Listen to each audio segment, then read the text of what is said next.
வணக்கம் சங்கரா தொலைக்காட்சி நேயர்களே. நான்முகன் தந்த தாரக நாமம் என்கின்ற தலைப்பிலே மகாபெரியவர் அருளி செய்த சில அற்புதமான விஷயங்களை நாம் இப்பொழுது பகிர்ந்து கொள்வோம். பிரம்மாவுக்கு, படைப்பு கடவுளான பிரம்மாவுக்கு, நான்முகனுக்கு கோவில் கிடையாது என்பதை நாம் அறிவோம். அதற்கு பல்வேறு விளக்கங்கள் இருக்கின்றன. இருங்க, உடனே குறுக்கிட்டு ராஜஸ்தானில் புஷ்கரில் கோவில் இருக்கிறது என்று சொல்ல வேண்டாம். விதிவிலக்காக ஒன்று இரண்டு இருக்குமே தவிர மற்ற தெய்வங்களுக்கு பரவலாக கோவில்கள் இருப்பது போல் படைப்பு கடவுளான நான்முகனுக்கு கோவில் இல்லை. அது ஏன் என்பதை பற்றி அவர் வரிசையாக சொன்னதை நாம் இந்த நிகழ்ச்சியிலே பார்த்து கொண்டு வந்தோம். அதில் ஒரு அம்சத்தை இன்றைக்கு நாம் பார்ப்போம். கோவில் இல்லை என்றாலும் கோபுரத்திலே கலசத்திற்கு அருகே பிரம்மா உண்டு என்பதையும் அவர் ஏற்கனவே சுட்டி காட்டி இருக்கிறார். இங்கே என்ன சொல்ல போகிறார் பார்ப்போம். இங்கே பிரம்மாவுக்கு 3 பத்தினிகள், சரஸ்வதி, காயத்ரி, சாவித்ரி என்ற 3 பேர். அதுல காயத்ரி சாவித்ரி எடுத்துப்போம். முதல்ல காயத்ரி மந்திரம் எல்லாரும் அறிந்தது.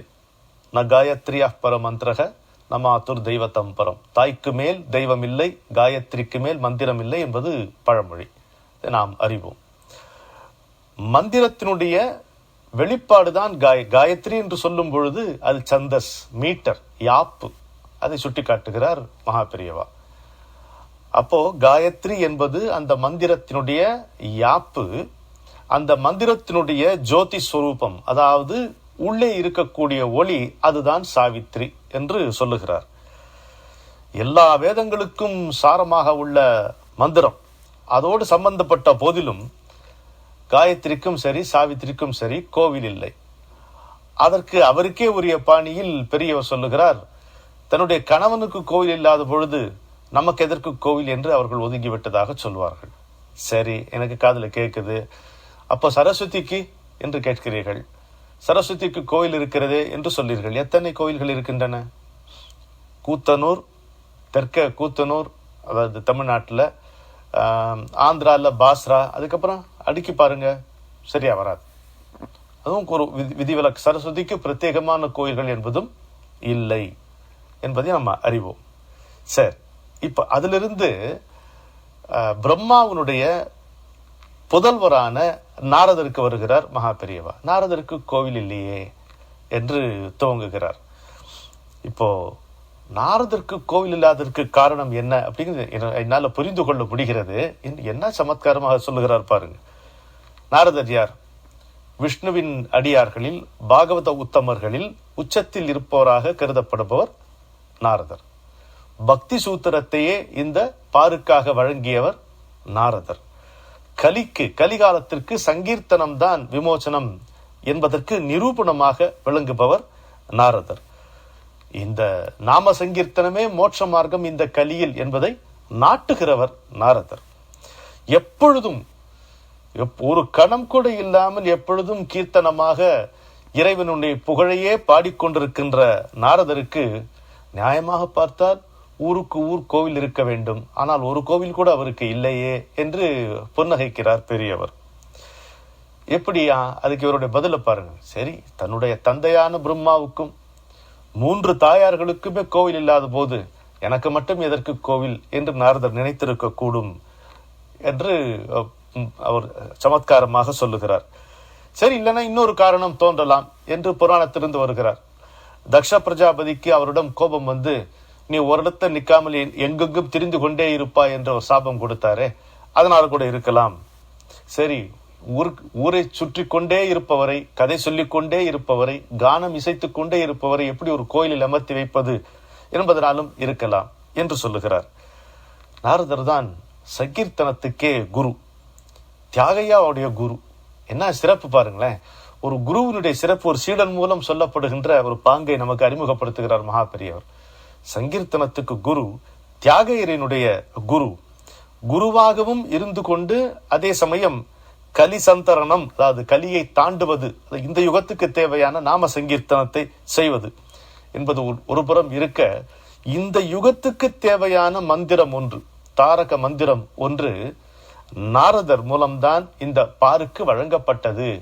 பிரம்மாவிடமிருந்து நாரதருக்கு வந்து நாரதர் மூலம் இந்த நானிலத்துக்கு வந்து வாய்த்திருக்கிறது என்பதை சுட்டி காட்டுகிறார் மகா பெரியவர். பிரம்மாவிடமிருந்து தந்தையான பிரம்மாவிடமிருந்து மகனான நாரதருக்கு வந்து இந்த நாரதர் மூலம் இந்த உலகமெங்கும் அது பரவி, இன்றைக்கு நிச்சயமாவே சொல்லலாம், உலகமெங்கும் பரவி இருக்கிறது இந்த தாரக மந்திரம்.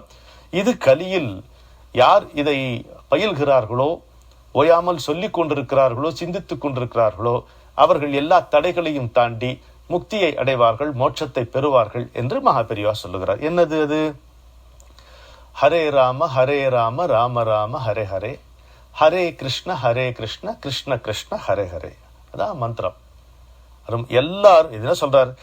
எங்கே வேண்டுமானாலும் சொல்லலாம், எவர் வேண்டுமானாலும் சொல்லலாம், எப்போது வேண்டுமானாலும் சொல்லலாம், மூன்றும் சொல்லுகிறார் பெரியவர். எத்தனையோ ஆச்சாரங்களில் கொஞ்சம் கூட சமரசம் செய்து கொள்ளாமல் தன்னுடைய அறிவுரைகளை சொல்லுகின்ற மகா பெரியவர் இதை இந்த ஹரே ராம ஹரே கிருஷ்ணா இந்த மந்திரத்தை சொல்லும் பொழுது எங்கே வேண்டுமானாலும், எவர் வேண்டுமானாலும், எப்போது வேண்டுமானாலும் சொல்லலாம் என்று சொல்லுகிறார்கள். இது நாரதரிடமிருந்து வந்ததாலோ என்னமோ, தெற்கிலும் சரி வடக்கிலும் சரி இந்த மந்திரத்தை சொல்லும் பொழுது வெறுமே சொல்லாமல் ஒரு பாடலாக, ஒரு மெட்டோடவே சேர்ந்து சொல்வது வழக்கமாக இருக்கிறது.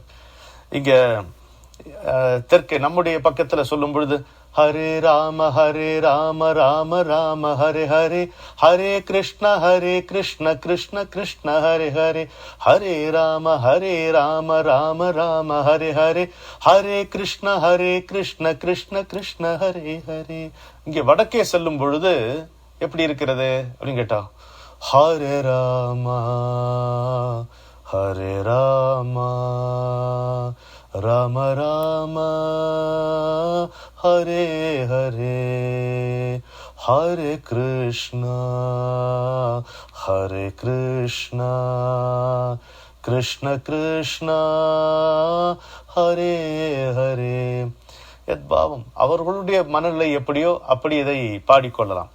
இத நாம பிரத்யேகமா முயற்சி செய்து இதை பாடவில்லை. நம்ம வலியுறுத்த வேண்டிய கருத்து இங்க என்னவென்றால், இது நாரதருடைய வழியாக வந்த காரணத்தினாலே இந்த மந்திரத்தை எடுத்துக்கொள்பவர்களுக்கு அது வரும்பொழுது இயல்பாக பாட்டாகவே வருகிறது. சாதாரண ஒரு மந்திரத்தை இப்படி உட்கார்ந்து கொண்டு சொல்வதுதான் வழக்கம். ஆனால் இந்த ஹரே ராம ராம ராம ஹரே ஹரே, ஹரே கிருஷ்ண கிருஷ்ண கிருஷ்ண ஹரே ஹரே, ஒன்று அது நாரதர் இடமிருந்து வந்ததாலும், இன்னொன்று இந்த மந்திரத்திலேயே சந்தம், ஓசை, நயம் இருப்பதாலும் எந்த பக்தனும் அதை பயிலும் போது ஒரு பாட்டாகவே அது வெளிப்படுகிறது என்பதை சொல்லலாம். எனவே தகப்பனாரான பிரம்மாவிடமிருந்து நாரதர் இந்த மந்திரத்தை நேரடியாக உபதேசம் பெற்றிருக்கிறார் என்று நாரதருடைய சிறப்பை சொல்லுகிறார். அடுத்த கட்டமாக குரு பரம்பரையில் பிரம்மா வருகிறார் என்பதை சொல்லுகிறார். எப்படியா? சிருஷ்டிகர்த்தாவாக மட்டும் இல்லாமல் குரு பரம்பரையிலும் ஒரு மூல புருஷராக பிரம்மா இருக்கிறார் என்பது எனக்கு நினைவுக்கு வருகிறது என்கிறார். இவருக்கு என்ன நினைவுக்கு வருகிறது? எப்போதும் எல்லா நினைவுல தான் இருக்கும் அவருக்கு.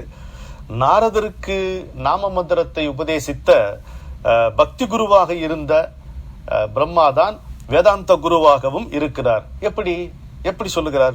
அழகா ஒரு விளக்கம் சொல்கிறார் பாருங்க. சங்கர பகவத்பாதாலை பின்பற்றுபவர்கள் ஸ்மார்த்தர்கள் என்று சொல்லப்படுகிறார்கள். அவருடைய பிரம்ம வித்யா குரு அந்த வரிசையிலே பிரம்மா, விஷ்ணு, சிவன் 3 பேருமே இருக்கிறார்கள் அந்த பரம்பரையில. எப்படி? ஆதி முதல் குரு யாரு? வாய் திறவாத மௌனத்திலேயே 4 உபதேசித்த தட்சிணாமூர்த்தி. சரியா? அப்புறம் பிரம்மா, விஷ்ணு, சிவன் இந்த மும்மூர்த்திகளும் சேர்ந்த முத்தலைகளோடு இந்த பூமியிலே முதல் காலெடுத்து வைத்த குரு தத்தாத்திரேயர். முக்கியமான கருத்து, பூமியிலே முதல் காலடி எடுத்து வைத்த குரு வடிவம் தத்தாத்திரேயருடைய வடிவம். அங்க சிருஷ்டி, ஸ்திதி, சம்ஹாரம் என்கின்ற 3ஐயும் பிரதிபலிக்கின்ற பிரம்மா, விஷ்ணு, சிவன் எல்லாம் சேர்ந்து வருகின்ற ஒரு அற்புதமான ஒரு உருவம், குரு வடிவம் தத்தாத்திரேயர். அப்புறம் சொல்றாரு, தத்தாத்திரேயருக்கு பிறகுதான் வாய் விட்டு உபதேசம் என்பதே வந்ததுங்கிறார். தட்சிணாமூர்த்தி மௌனம் தான். தத்தாத்திரேயரிடம் இருந்துதான் வாய் விட்டு சொல்லுகின்ற உபதேச முறை, குரு சீடனுக்கு சொல்லுகின்ற உபதேச முறை வந்திருக்கிறது. அப்ப முதல்ல அப்பா பிள்ளைகளே குரு சிஷ்யர்களாக இருந்து ஒரு 5-6 தலைமுறை போச்சான். இந்த பேசுற பொழுது அந்த பேச்சினுடைய போக்குல சொல்லுகிற கருத்து இது. ஆனா இது ஒரு வரலாற்று குறிப்பு மாதிரி நம்ம வச்சுக்கணும். ஒரு 5-6 தலைமுறை அப்படி போச்சுங்கிறாரு. புராணிக்கு டயத்தை அப்படி சொல்றாரு. 5-6 தலைமுறை அப்படி போய் அதற்கு பிறகு கல்யாணமே செய்து கொள்ளாத சுகாச்சாரியார், அப்ப சந்நியாச குரு, சந்நியாச சிஷ்யர் என்று அந்த பிரம்ம வித்யா குரு பரம்பரை போகிறது. இதுல முதலாவது குரு மகாவிஷ்ணு, அதற்கு பிறகு அவருடைய பிள்ளையான பிரம்மா. என்ன அழகா சொல்றார், முதலாவது குரு மகாவிஷ்ணு, அதற்கு பிறகு அவருடைய பிள்ளையான பிரம்மா என்று சொல்லி அப்படியே எடுக்கிறார் பாருங்க. நாராயணம் பத்மபுவம் என்கின்ற அந்த சொற்றொடரை வைத்துக்கொண்டு நமக்கு விளக்குகிறார். முதலிலே நாராயணன், அடுத்தது பத்மபுவர், தாமரை பூவில் நாபி கமலத்திலிருந்து தோன்றியவரான பிரம்மா. பிரம்மா சிஷ்யராக பிதாவிடமிருந்து பிரம்ம வித்யை உபதேசம் வாங்கி கொண்டு அப்புறம் அந்த பிரம்ம வித்யா குருக்களில் ஒருவராகி தம்முடைய புத்திரரான நாரதர் மட்டும் இல்ல, வசிஷ்டருக்கும் அதை உபதேசிக்கிறார். நாரதர் அவருக்கு எப்படி மகனோ அதே போல் வசிஷ்டரும் அவருக்கு மகனாக இருக்கிறார். இப்போ பிரஜாபதி அப்படின்னா 10 பேர் பிரம்மாவினுடைய புத்திரர்கள். வேதத்துல பிரஜாபதி அப்படின்னா பிரம்மா தான். ஆனா வழக்குல அவருடைய 10 புத்திரர்களுக்கு அந்த பெயர் போச்சு. பிரஜாபதினா பிரம்மா தான் வேதத்துல. ஆனா வழக்கத்துல வரும்போது என்னாச்சு, கடைசியில பிரம்மாவுடைய 10 மகன்களுக்கு பிரஜாபதிகள் என்கின்ற பெயர் வந்தது. அதுல நாரதர் மாதிரியே வசிஷ்டரும் இன்னொருவர். அவருக்கு பிரத்யேகமாக அத்வைதத்தை உபதேசித்திருக்கிறார் பிரம்மா என்று நம்முடைய மகா பெரிவாள் நமக்கு அழகாக சுட்டி காட்டுகிறார். சரி, ஸ்ரீ வைஷ்ணவர்களுடைய பரம்பரையில் எடுத்தோம்னா எப்படி, முதல்ல பெரிய பெருமாள், பெரிய பிராட்டி என்று சொல்லக்கூடிய மகாவிஷ்ணு, மகாலட்சுமி என்று சொல்லுவார். அதுக்கப்புறம் பிரம்மா இல்ல, அதுக்கப்புறம் இங்க சிவனுக்கு பிள்ளையார் மாதிரி விஸ்வக்சேனர் வருகிறார். சேனை முதலி என்று அவரை குறிப்பிடுவார்கள் இல்லையா, அது மாதிரி விஸ்வக்சேனர், சேனை முதலியார் என்று சொல்லப்படுகின்ற அவர் வருகிறார். அவர்தான் மகாலட்சுமிக்கு பிறகு வரும் ஸ்ரீ வைஷ்ணவ குரு. அதற்கு பிறகுதான் பூலோகத்திலேயே மனித வடிவில் இருந்த நம்மாழ்வாரிலிருந்து பல குருமார்கள் தோன்றி இருக்கிறார்கள் என்பதை அழகாக விளக்குகிறார். அப்போ ஆனா இங்க ஸ்மார்த்த சம்பிரதாயத்துல மகாவிஷ்ணுவுக்கு பிறகு பிரம்மா. எனவே பிரம்மாவுக்கு கோயில் பூஜை அப்படி எதுவும் இல்லாவிட்டாலும் வேதாந்த அபியாசம் செய்கின்ற ஸ்மார்த்தர்கள் எல்லோரும் குரு தியானத்தில் ஆரம்பிக்கும் போது என்ன சொல்லுகிறார்கள், நாராயணம் பத்மபுவம் வசிஷ்டம் என்று சொல்லுகிறார். நாராயணம் பத்மபுவம் வசிஷ்டம் என்று ஸ்லோகம் சொல்லி நமஸ்காரம் பண்ணும் பொழுது அப்படியே பிரம்மாவும் பத்மபுவரான பிரம்மாவும் அந்த நமஸ்காரத்தை வாங்கிக் கொள்கிறார் என்பது கொஞ்சம் மனசுக்கு ஆறுதலாக இருக்கிறது என்று பெரியவர் அழகாக சொல்லுகிறார். இப்படியே வியாச பூஜை பண்றோம் இல்லையா, குரு பூஜை, சன்னியாசிகள் குரு பரம்பரா பூஜை நடக்கும் பொழுது அதுல கூட சரஸ்வதி, நாரதர் ஆகிய 2 பேருக்கும் கூட பூஜை சொல்லி இருக்கிறது என்பதை சுட்டி காட்டுகிறார். நம்ம குரு பூர்ணிமா குரு பூஜை செய்யும் பொழுது, வியாச பூஜை செய்யும் பொழுது பெரியவர் சொன்ன இந்த வாக்கியத்தை கவனத்தில் கொள்ள வேண்டும். குரு பூஜையில் சரஸ்வதி, நாரதர் ஆகிய 2 பேருக்கும் கூட பூஜை சொல்லப்பட்டிருக்கிறது என்று சொல்லியிருக்கிறார். இப்ப வேதாந்தம் படிப்பவர்கள், சன்னியாசிகள், இவங்களுக்கு இந்த அவருடைய பாஷையில சொல்லணும்னா சென்டிமெண்டலான ரிசர்வேஷன்ஸ் அவர்களுக்கு கிடையாது.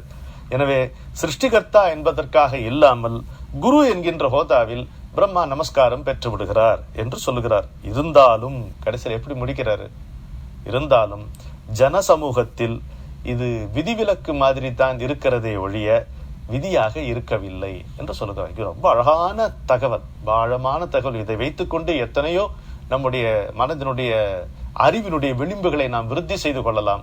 அப்பேற்பட்ட தகவல்களை தெய்வத்தின் குரலில் இருந்து எடுத்து அப்படியே இதை முகநூலில் இட்டிருப்பவர் நம்முடைய நண்பர் கிருஷ்ராம் அவர்கள்.